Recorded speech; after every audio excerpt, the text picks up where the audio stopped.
የጊዮን ጋዝና የሌሎች ታላላቅ ድርጅቶች እህት ኩባንያ የሆነው ጊዮን አፓርትመንት ለኑሮ ተስማሚ በሆነው በቦሌ ወሎ ሰፈር ወንጌላዊት ህንጻ ፊት ለፊት 20 ሺህ ካሬ ሜትር ላይ በከፍተኛ ጥራትና ውበት ገንብተን ባጠናቀቅናቸውና በመገንባት ላይ ባሉ ዘመናዊ አፓርትመንቶች የበዓል የዋጋ ቅናሽ አድርገን ለሽያጭ አቅርበናል። በ10% ቅድመ ክፍያ 50% የባንክ ብድር አመቻችተን በወለል 4 ቤት ብቻ ከባለ 1 እስከ ባለ 4 መኝታ የራሱ የሰራተኛና የላውንድሪ ክፍል ያለው ባለ 2 ዘመናዊ ሊፍት G+10 እና G+15 ህንጻዎችን ከሰፊ የመኪና ማቆሚያና የራሱ የከርሰ ምድር ውሃ ያለው ባጭርና በረጅም አከፋፈል አማራጭ ከ4 ወር እስከ 2 ዓመት ጊዜ ውስጥ የሚረከቧቸው ቤቶችን ይዘን እየጠበቅነዎት ነው። ይፍጠኑ። ለወሰን ጊዜ በወጣው ልዩ የዋጋ ቅናሽ ተጠቃሚ ይሁኑ።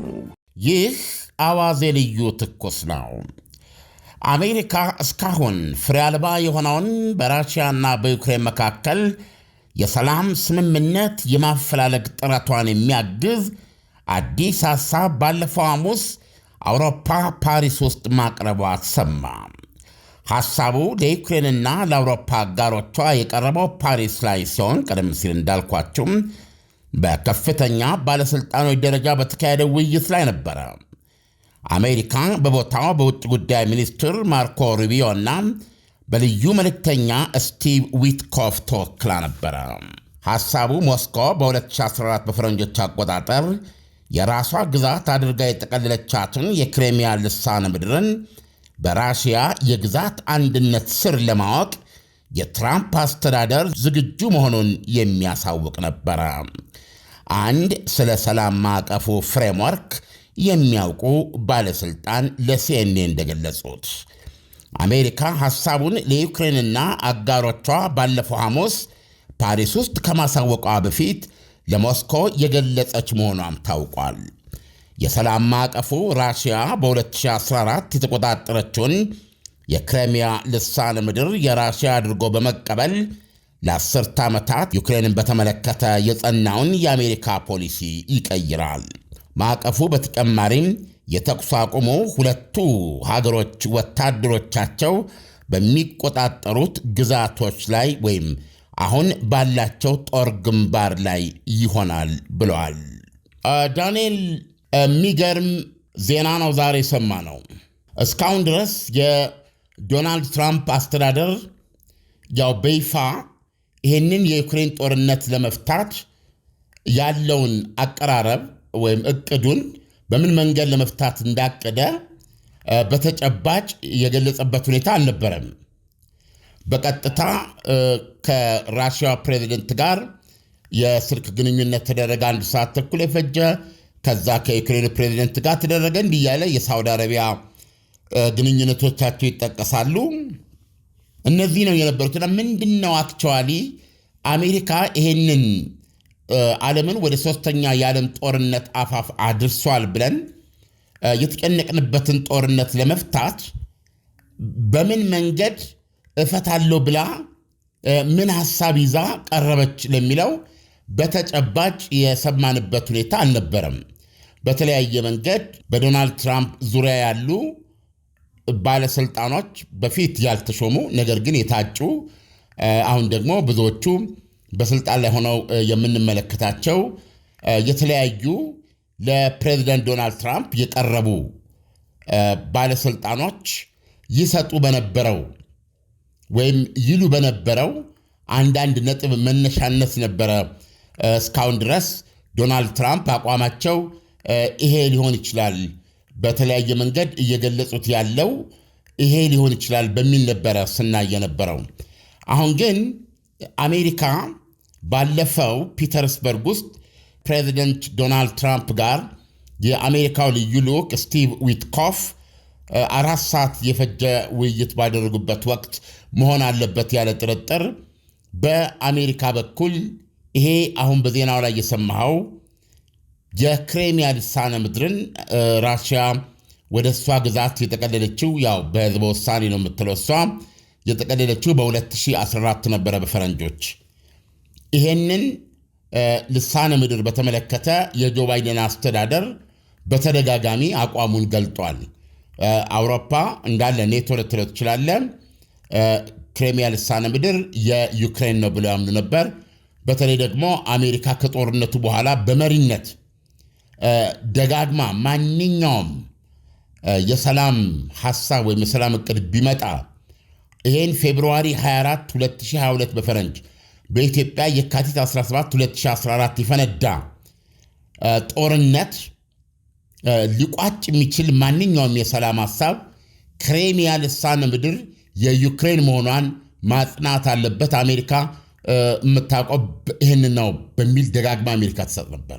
ስለዚህ አንዳንድ ጊዜ የቱ ጋር በማቻቻል የቱን እዚህ ጋር ለዚህ ሰጥተህ እዛ ጋር ለዛ ነስተህ እዚህ ጋር ደግሞ ለሱ የሆነ ነገር ሰጥተህ እዛ ጋር ነስተህ አቻችለህ ችግሩን ለመፍታት በምታደርገው ማንኛውም ብሬንስቶርም ስታወጣ ስታወርድ መውጫ ያጥር ነበር። እንግዲህ አሁን የዶናልድ ትራምፕ አስተዳደር እውነቱን ለመናገር ቦልድ ሊባል የሚችል ይህን ችግር ለመፍታት የደፈረ ሐሳብ ይዞ መቅረቡን እንመለከታለን። ይሄም እንግዲህ ለሞስኮ ተነግሯታል የሚለው አሜሪካ ላለፉት 10 ዓመታት ጸንቶ የቆየውን ክሬሚያ ልሳነ ምድር የዩክሬን ግዛት ነው የሚለውን ቀልብሳ የክሬሚያ ልሳነ ምድር የራሽያ ግዛት ነው፣ የራሽያ የግዛት አንድነት አካል ነው የሚል አቋም እንደምታራምድ ለሞስኮና እንዲሁም ደግሞ ባለፈው ፓሪስ ላይ ለዩክሬንና ለአውሮፓ መሪዎች ለዩክሬን አጋሮች ነግራለች። አሁን በዚህ ሳምንት ደግሞ ተመሳሳይ ስብሰባ ለንደን አለ። በተመሳሳይ ሁኔታ የራሽያ ከፍተኛ ባለስልጣኖች ከዚህም በተጨማሪ ሌሎች አንዳንድ የሰላም ማዕቀፍ ውስጥ ያሉ ዝርዝሮችን ያሳውቃሉ ተብሎ ይጠበቃል። እነዚህኑ ነጥቦች ይህንኑ አቋም እና እነዚህኑ ነጥቦች በተመለከተ ድጋሚ ስቲቭ ዊትኮፍ ወደ ሞስኮ ይሄዳሉ ለራሽያኖች ለማስረዳት። ስለዚህ አሁን አንድ ነገር በግልጽ አውቀናል። አንድ አሜሪካ የዩክሬንና የራሽያን ጦርነት ለማቆም አንድ ለዩክሬን ያቀረበችውና ስቲል ከዩክሬን ምላሽ ይጠበቃል። ክሬሚያ ልሳነ ምድር የራሽያ ናት። አሜሪካም ይሄንን ነው የምታውቀው። ፕሮባብሊ እናንተ አውሮፓውያንም አሜሪካ ይሄንን ጦርነት እልባት ለማስገኘት ለምታደርገው ጥረት ከጎን መሆን አለባችሁ። በእኛ እግር ሆናችሁ ይሄንን በጸጋ ልትቀበሉ ይገባል የሚል ሐሳብ ሊያነሱ እንደሚችሉ፣ ግፊት ሊያደርጉ እንደሚችሉ ይታመናል። አንድ ይሄ ነው። ሁለተኛው ጦርነቱ የሚቆመው ሁለቱ ሀገሮች ወታደሮች በያዙት ቦታ ላይ ይሆናል። አሁን 4ቱ የዩክሬን ግዛቶች ኬርሶን፣ ዛፖሪዥያ፣ ዶነትስክና ሉሃንስክ እነዚህ ግዛቶች ላይ ራሽያ ያላት ቁጥጥር ከ70 በመቶ እስከ 95 በመቶ ነው። አንዳንዶቹን ለምሳሌ ዶነትስክን 75 በመቶ፣ ዛፖሪዥያን እንደዛው፣ ኬርሶን ላይ ወይ 70 ወይ 75 በመቶ እና ምንድነው ሉሃንስክ ላይ ግን ወደ 95-97 በመቶ በእጇ ነው ያለው። በእጇ ያልገቡትና በዩክሬን ስር የሚገኙት የዛፖሪዥያ፣ የኬርሶን፣ የዶነትስክና የሉሃንስክ ቀሪ ግዛቶች የዩክሬን ይሆናሉ ማለት ነው። አሁን አሜሪካ ሜጀር የሚባል ነገር ነው ያቀረበችው። ማለት በአነጋገር በአመለካከት በተለያየ አጠቃላይ አቀራረብ ሳይሆን በዚህ ዘገባ ላይ እንደምናየው በግልጽ አንድ ክሬሚያ ልሳነ ምድርን የራሽያ አድርጋ ለማወቅ እንደምታውቅ፣ ሁለት ደግሞ ይህ ጦርነት የሚቆመው ሁለት ሀገሮች አሁን በያዙት መሬት ላይ ይሆናል። ስለዚህ ዩክሬን ይሄን ነገር ቢሳካ ማለት ነው የአዲሱ ግዛቷ ይሄ ነው የሚሆነው ማለት ነው። ክሬሚያን ያላካተተ ፕላስ ደግሞ በራሽያ ቁጥጥር ስር የሚገኙትን እነዚህን 4 ግዛቶች አብዛኛውን ክፍል ከእጇ ይወጣና ይሄንንም በፈቃደኛነት ዩክሬን የራሽያ ግዛት አድርጋ እንድታውቅ ይጠይቃል። እስካሁን ራሽያ ያዘቻቸውን ማለት ነው። አሁን እንግዲህ ከነዚህ ውጪ የሚቀሩት ነጥቦች አንደኛ የዩክሬን የኔቶ አባል መሆን ነው። የኔቶ አባልነት ጥያቄን ፈጽሞ ሊሆን የማይችል የሚል የራሽያ አቋም አለ። አሜሪካም በዚህ በኩል የማይሆን ነው የሚል አቋም ነው ያላት። ስለዚህ ይሄ ሁለቱ ሀገሮች ለስምምነት ከደረሱ ይሄ በምን ይረጋገጣል ወደሚለው ሌላ ነጥብ የሚሄድ ይሆናል። ነገር ግን ሌላው የራሽያ ጥያቄ የዩክሬን ጦር ዲሚሊታራይዜሽን ነው ወይም ወታደራዊ ቁመናው እጅግ ከፖሊስ ኃይል ያልበለጠ አይነት ነገር ነው።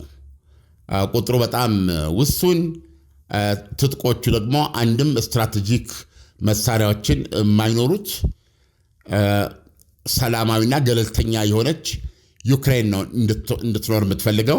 እነዚህ ነጥቦች ራሳቸውን የቻሉ ትልቅ ጥያቄዎች ናቸው። እነሱ ላይ በምን መንገድ የሚሄዱበት ወደፊት የምንሰማው ነው። እንግዲህ ቢያንስ ግን አሜሪካ ተኩስ አቁሙን ለማድረግ በዚህ በኩል ለራሽያ ክሬሚያ ልሳነ ምድርን ብትወስድም ራሽያ በእጇ ቢሆንም ህጋዊ አይደለም፣ እውቅና እስካልተሰጠው ማለት ነው ዳኒ። ሁለተኛ ዩክሬንን ወደ ራሽያ ግዛት በመግባቷ ምክንያት ራሽያ ላይ የተጣሉ ማዕቀቦች አሉ። አሁን አሜሪካ ይሄን ያደረገች ማለት በሌላ አነጋገር አንደኛ አወቀች ማለት ከክሬሚያ ጋር ተያይዞ በራሽያ ላይ የተጣሉ ማዕቀቦች ሁሉ ይነሳሉ ማለት ነው። በዛ ምክንያት በአሜሪካና በራሽያ መካከል ያለው ግንኙነት የተቀነሰ ግንኙነት ካለ ወደ ነበረበት ይመለሳል ማለት ነው።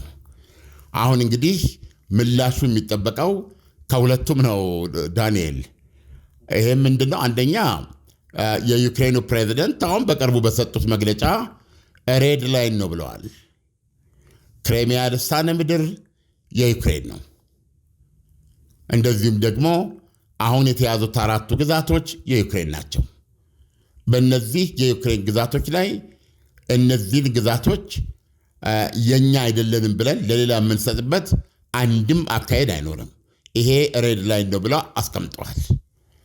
አሁን አሜሪካ ከሁለቱም ለመስማት እየጠበቀች ነው። ዩክሬንም በአሜሪካ በኩል የቀረበላትን ለክሬሚያ እውቅና እንደምትሰጥ በመንገር ክሬሚያን እና እንደዚሁም ደግሞ እስካሁን ራሽያ ያዘቻቸውን ግዛቶች አምና እንድትለቃቸው ይፈልጋሉ። ምክንያቱም እነዚህን ግዛቶች መልሳ ወደ እጇ የምታስገባበት ምንም አይነት መንገድ የለም። ጦርነቱን ከመቀጠልና ሌሎች ወጣቶች በገፍ እንዲያልቁ ከማድረግ ውጭ የሚል አቋም ነው ያለውና እዚህ ጋ ነው ያለው። ዳንኤል በጣም ጥሩ ዓለም አብዛኛውን ነገር እንግዲህ አብራርተዋል። ትንታኔውን ለማጠቃለል ያክል እንግዲህ አሁን ዶናልድ ትራምፕ ከተመረጡበት ጊዜ አንስቶ ሩሲያና ዩክሬንን ለማሸማገል እንግዲህ የተለያዩ ጥረቶችን እያደረጉ ይገኛሉ እስካሁንና ስቲል እየተሳካላቸው ነው ማለት ይቻላል። እንዴ ዓለም ዶናልድ ትራምፕ እንግዲህ አሁን ባሉበት እውነቱን ለመናገር እንግዲህ ዶናልድ ትራምፕ መነሻቸው ግልጽ ነው። ራሽያን ካለችበት ሁኔታ ለማስወጣት አይቻልም ነው። ይሄን ለማድረግ ዩክሬን በራሷ አትችልም። ሁለቱ ሀገሮች ምንም አይነት ወታደራዊ ሚዛን የላቸውም። ሁለተኛ ይሄን ከማድረግ አኳያ ለምሳሌ ዩክሬን ተገንጥላ ከአውሮፓውያኑ ጋር በመሆን ይህንን የአሜሪካ አካሄድ አልቀበልም፣ የክሬሚያ ልሳነ ምድርን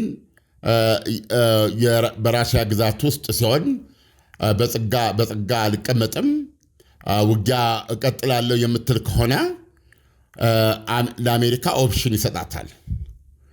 አሜሪካ ጥየው ነው ይህን ውይይት በዚሁ ጥየው ወደሚሄድበት ሄዳለሁ ስትል ዩክሬን የምትከፍለው መስዋዕትነት የአሜሪካንን ምንም አይነት ወታደራዊ እርዳታ፣ የስለላ መረጃ እርዳታ፣ ማንኛውንም እርዳታ አታገኝም ማለት ነው። ስለዚህ ጦርነቱን ቀጥላ ራሽያን አሁን ካለችበት አባረራል የሚል እምነት ካላት በራሷ የምታደርገው መሆን አለበት ማለት ነው። ወይም አውሮፓውያኖች አቋማቸው ከዩክሬን ጋር አንድ ላይ ከሆነ እና ከአሜሪካ ጋር በዚህ ጉዳይ ላይ የአሜሪካንን ጫና አንቀበልም ብለው የሚያደርጉት ከሆነ ማነው ኔቶና ማነው ዩክሬንና የአውሮፓ ህብረት ማነው ወይም ደግሞ የኔቶ የአውሮፓ አባላት የሚወጡት የነሱ ጦርነት ይሆናል ማለት ነው። ይሄ ማለት በጣም ከባድ ነው አሜሪካ የሌለችበት እና በተወሰነ መልኩ ራሽያ የሞራል የበላይነት ልታገኝ ትችላለች። ምን ከሆነ ራሽያስ ይሄን ትቀበላለች ወይ? አሁን እዚህ ጋር ደግሞ ዶናልድ ትራምፕ ስታይ ለራሽያ ሰጥተዋል። አንደኛ ህጋዊ እውቅና ሰጥተዋል። ዲፋክቶ ክሬሚያ ልሳነ ምድር ወስደዋል። ይህች የኒውክሌር ፓወር ሀገር ናት። ያንን የክሬሚያን ልሳነ ምድር ከራሽያ እጅ ማውጣት የሚቻልበት ሁኔታ አሁን ግን የለም። ሁለተኛ አንደኛ ሂስቶሪካል በታሪካዊ ትንተናውም ያንን ሊቀበሉ ይችላሉ። እሱ ሳይገባ ሲምፕሊ ከራሽያ ማውጣት የሚቻልበት መንገድ የለም። ስለዚህ ይሄንን ለራሽያ ህጋዊ አድርገውላታል ማለት ነው። ሪኮግናይዝ አድርገውላታል። ስለዚህ በይፋ ይሄ አሁን የራሽያ ምድር ነው ማለት ነው። በይፋ በህግ ማለት ነው። ትልቅ ፓወር ነች አሜሪካ በዓለም ላይ። ይሄን ሰጥተዋል።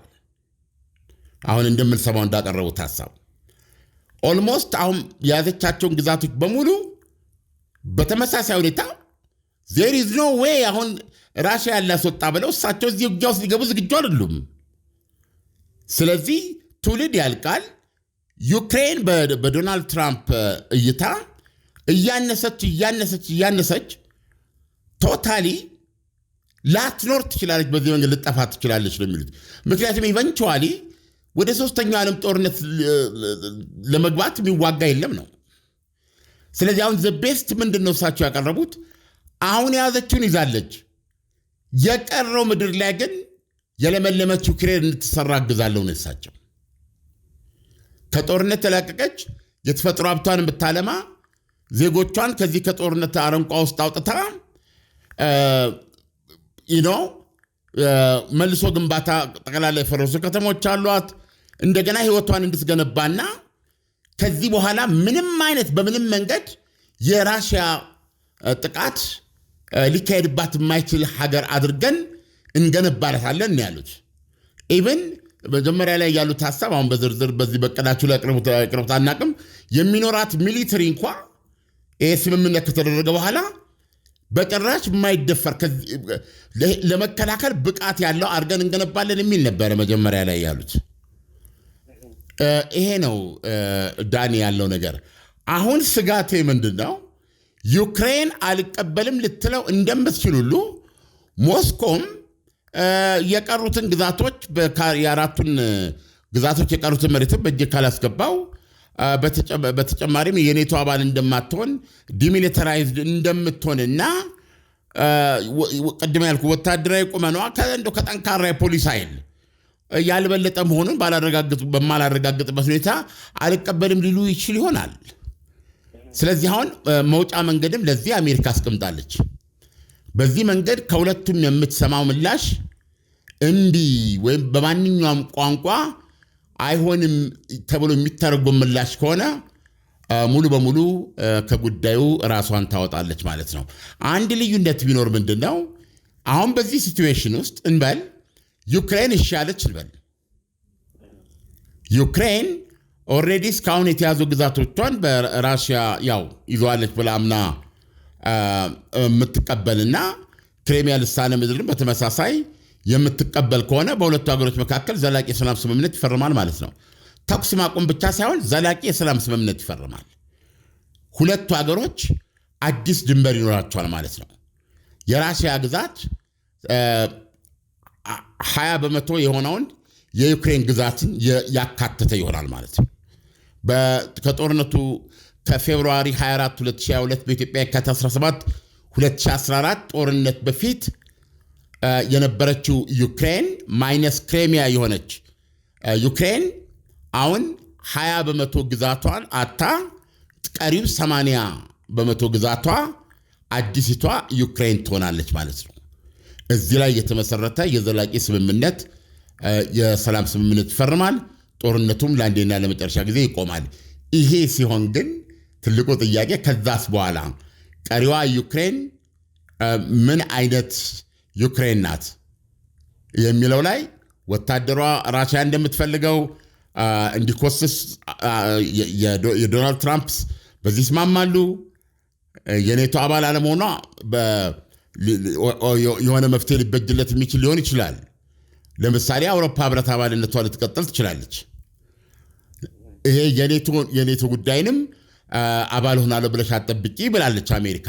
ነገር ግን ከዛ በኋላ የዩክሬን ጦር ግን የሚገነባበት የሚታጠቃቸው መሳሪያዎች ቪዥን ግን ቶታሊ ከራሽያ በፍጹም ከራሽያ እጅግ በተለየ ምናልባትም ክፉኛ ከፍተኛ የጦር ልምድ አለው ሰፊ ቁጥር ያዘና በሚገባ የታጠቀ ኃይል አድርገው ያፈረጥሙታል ተብሎ ይታመናል። እነዚህ ሁሉ ግምት ውስጥ አስገብተህ ስታየው ይሄ ጦርነት መፍትሄው በጣም ሩቅ ነው። ቢሆንም አሜሪካ ግን በግልጽ ሁኔታ እነዚህን እቅዶች አቅርባ ሁለቱንም ለማሳመን ጥረት እያደረገች ነው። በዚህ ሁኔታ ካልተሳካላት ግን ወይም ደግሞ በሁለቱም በኩል ያገኘችው ምላሽ ተቀባይነት ማጣት ወይም ደግሞ በአንዱ ሳይድ ምክንያት ከሆነ የተለያዩ አቀራረቦች ይኖሩታል። ገሸሽ ብትልም ከአንዱ ጎራ ደግሞ ልትሰለፍ ትችላለች የሚል አመለካከትም አለ። ነገር ግን የሁለቱም ምላሽ እምቢታ ሆኖ አሜሪካ ራሷም ከጉዳዩ ካወጣች አሜሪካ ለዩክሬንም ሆነ ለራሽያ ደግሞ ተጨማሪ የግንኙነት ማሻሻል፣ የንግድ ግንኙነቶች የመሳሰሉ ነገሮች አሉ። እነዚህን ሁሉ በጅምር ትታ ዞር እንደምትል ይጠበቃል። በጣም ጥሩ ዓለም። እንግዲህ አሜሪካ እንግዲህ የማደራደሩ ሂደት ይሳካላት ይሆን የሚለውን ነገር እንግዲህ እየተከታተልን ለአድማጮቻችን የምናቀርብ ይሆናል። ለትንታኔው አመሰግናለሁ። መልካም ምሽት ይሁንልህ። መልካም ምሽት። የጊዮን ጋዝና የሌሎች ታላላቅ ድርጅቶች እህት ኩባንያ የሆነው ጊዮን አፓርትመንት ለኑሮ ተስማሚ በሆነው በቦሌ ወሎ ሰፈር ወንጌላዊት ህንጻ ፊት ለፊት 20 ሺህ ካሬ ሜትር ላይ በከፍተኛ ጥራትና ውበት ገንብተን ባጠናቀቅናቸውና በመገንባት ላይ ባሉ ዘመናዊ አፓርትመንቶች የበዓል የዋጋ ቅናሽ አድርገን ለሽያጭ አቅርበናል። በ10 በመቶ ቅድመ ክፍያ 50 በመቶ የባንክ ብድር አመቻችተን በወለል 4 ቤት ብቻ ከባለ 1 እስከ ባለ 4 መኝታ የራሱ የሰራተኛና የላውንድሪ ክፍል ያለው ባለ 2 ዘመናዊ ሊፍት G+10 እና G+15 ህንጻዎችን ከሰፊ የመኪና ማቆሚያና የራሱ የከርሰ ምድር ውሃ ያለው በአጭርና በረጅም አከፋፈል አማራጭ ከ4 ወር እስከ 2 ዓመት ጊዜ ውስጥ የሚረከቧቸው ቤቶችን ይዘን እየጠበቅነዎት ነው። ይፍጠኑ። ለውስን ጊዜ በወጣው ልዩ የዋጋ ቅናሽ ተጠቃሚ ይሁኑ።